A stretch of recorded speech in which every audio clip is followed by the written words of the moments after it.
সীমান্তে উত্তেজনা, পাল্টাপাল্টি হামলা ও সামরিক তৎপরতায় দুই পরমাণু শক্তিধর দেশ ভারত ও পাকিস্তানের মধ্যে যখন একটি বড় ধরনের সংঘাতের রূপ নিয়েছে, ঠিক সেই সময়টাতে যুক্তরাষ্ট্রের প্রেসিডেন্ট ডোনাল্ড ট্রাম্প ঘোষণা দেন ভারত ও পাকিস্তানের মধ্যে একটি পূর্ণাঙ্গ এবং তাৎক্ষণিক যুদ্ধবিরতি হয়েছে, আর সেটি সম্ভব হয়েছে তার প্রশাসনের মধ্যস্থতায়। কিন্তু যুদ্ধবিরতি চেয়ে যুক্তরাষ্ট্রের কাছে কারা প্রথম অনুরোধ করে? এরই মধ্যে ভারত পাকিস্তানের যুদ্ধবিরতি নিয়ে চাঞ্চল্যকর তথ্য সামনে আসতে শুরু করেছে।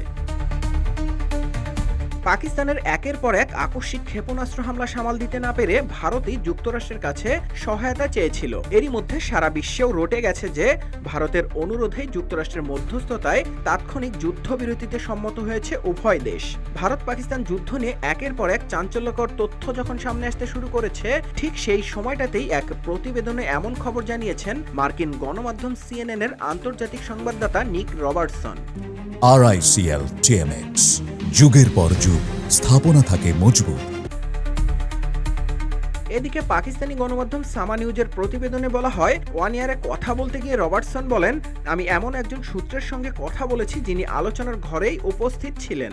সেখানে মার্কিন পররাষ্ট্রমন্ত্রী মার্কো রুবিও ছিলেন এবং জানা গেছে যুদ্ধবিরতি নিশ্চিত করতে তিনি গুরুত্বপূর্ণ ভূমিকা পালন করেন। এই উদ্যোগ গত 48 ঘন্টা ধরেই চলছিল।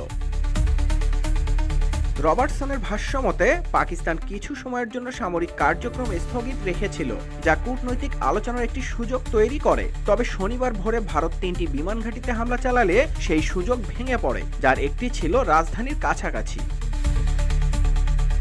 এদিকে এর জবাবে পাকিস্তান তীব্র ধারাবাহিক ক্ষেপণাস্ত্র রকেট হামলা চালায়, যার লক্ষ্য ছিল ভারতের সামরিক স্থাপনা, বিমান ঘাঁটি ও অস্ত্রাগার। এমনকি চুক্তির কয়েক ঘন্টা আগে পর্যন্ত পরিস্থিতি ভয়াবহ ছিল। শেষ মুহূর্তে কূটনৈতিক চাপ ও আলোচনার মাধ্যমে দুই পক্ষ টেবিলে বসে, বলেন রবার্টসন। নিক রবার্টসন আরও জানান, এই মুহূর্তে পরিস্থিতি অনেকটা এখন না হলে আর কখনো নয় ধরনের হয়ে দাঁড়িয়েছে। এটি আপাতত একটি যুদ্ধবিরতি। সবকিছু ঠিকঠাক চললে শান্তি স্থায়ী হতে পারে, কিন্তু এখনো পরিস্থিতি অত্যন্ত উত্তপ্ত। পাকিস্তান ও ভারতের মধ্যে পানির প্রবাহ নিয়ে চলমান সংকটও ব্যাপক উদ্বেগ সৃষ্টি করছে।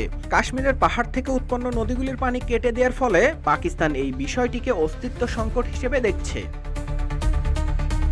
এদিকে একই দাবি করেছে পাকিস্তানও। দেশটির সেনাবাহিনী জানিয়েছে, সাম্প্রতিক উত্তেজনার মধ্যে যুদ্ধবিরতির প্রস্তাব তারা নয়, বরং ভারতই দিয়েছে। দেশটির আন্তঃবাহিনী জনসংযোগ অধিদপ্তরের মহাপরিচালক লেফটেন্যান্ট জেনারেল আহমেদ শরীফ চৌধুরী বলেছেন, যুক্তরাষ্ট্রের মধ্যস্থতায় নয়াদিল্লি এ অনুরোধ জানায়। তবে বর্তমান পরিস্থিতিতে ভারত পাকিস্তানের যুদ্ধের সম্ভাবনা কম হলেও উত্তেজনা এখনও বিরাজ করছে। যুদ্ধবিরতির পরপরই ভারত ও পাকিস্তান শাসিত কাশ্মীরের উভয় অংশেই হামলার আওয়াজ শোনা যায়। আন্তর্জাতিক মহল পরিস্থিতির উপর নজর রাখছে, শীঘ্রই কোনো স্থায়ী শান্তির পথ তৈরি হবে। নিউজ ডেস্ক, রূপালী বাংলাদেশ।